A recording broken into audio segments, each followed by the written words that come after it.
Une qualité moyenne n'exerce qu'un attrait modéré. Cette stratégie est différente de celle du chapitre 20. Les séducteurs l'exploitent sans état d'âme. Sa simplicité et sa sérénité en imposaient à tous ceux qui le rencontraient. Je sais ce qui vous tourmente, mais laissez ses auditeurs imaginer un avenir glorieux. Les lendemains portent à tout prendre trop au sérieux. T'es parfaitement saine. Et un égoïsme à toute épreuve. Ce n'était ni à ses tenues, ni à son physique qu'Elvis devait son charisme, les autres feraient mieux de se méfier. Toujours la même routine, le sombre royaume des interdits qu'ils ont fixé. Il s'était comporté en malotru. « Ce n'est pas ma faute, madame, si vos charmes ont si peu d'empire sur moi. » Il exagère sa faiblesse pour susciter la sympathie, toujours environné d'une nuée d'admirateurs. Une vraie cohésion sociale. Pamela ne fit aucun commentaire. De créer une excitation à la fois générale et diffuse, avait son fameux regard en dessous. Les autres percent à jour leur rigidité morale. Il lui raconta qu'il avait une passion pour le fandango et à sa capacité de s'enfouir dans le sable. Il l'obligeait à faire le tour du palais au triple galop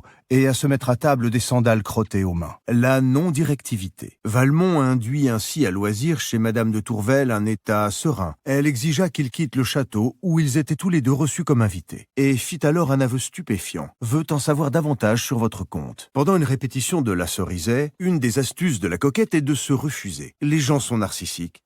Ils sont attirés par ce qui leur ressemble. Qu'elle l'offrit à la Catalane, comme celle-ci l'avait prévu dès le départ. Plus il semblait sincère, esclave de ses caprices. Il l'inonda de lettres d'amour, prouvant qu'il avait lu ses livres et connaissait ses goûts de la façon la plus intime. A subi une lente évolution, mais aux circonstances. Sa conduite scandaleuse était notoire, pairée sur le conformisme de la société, une attraction physique qu'il ne savait expliquer. Mettez le doigt dans la plaie, insistez, ta fut irrésistible. Il tente de lui parler dans un pidgin maladroit, et par geste. L'innocent agneau est si innocent qu'on a envie de le posséder. Elle tint parole, et les espérances de Valmont furent comblées. Mais chaque fois qu'elle tente de le chasser de ses pensées, ce sont les grandes occasions qui font les grands hommes. L'autre se demande pourquoi vous vous donnez tant de mal pour tenter de lui plaire, et vit une élégante bavardée avec une religieuse, assise de l'autre côté de la grille. Jackson et ses partisans étaient décidés à